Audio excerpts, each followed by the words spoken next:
Okay, ito po, after 40 minutes po, natagos na namin yung saan tumatago yung mga buhaya dito po sa area na to. Yung mga aso na to, buhaya doon, pag ano? may buhaya po rito ma'am. Pero yung mga buhaya rito mga vegetarian po, kaya safe naman tayo. So ito po yung pinakabukana. Ito na po yung harap nung Ulugan Bay na po ito.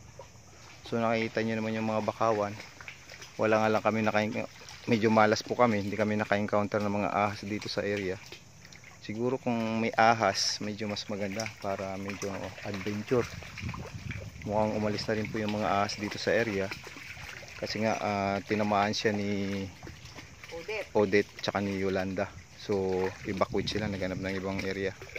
So itong kasama ko po rito na tour guide, medyo kahit papaano na-chill-chill na siya, nag-relax kanina kasi medyo nagreklamo. Masyado raw malapit yung pupuntahan namin. Ito, nakalabas na rin kami.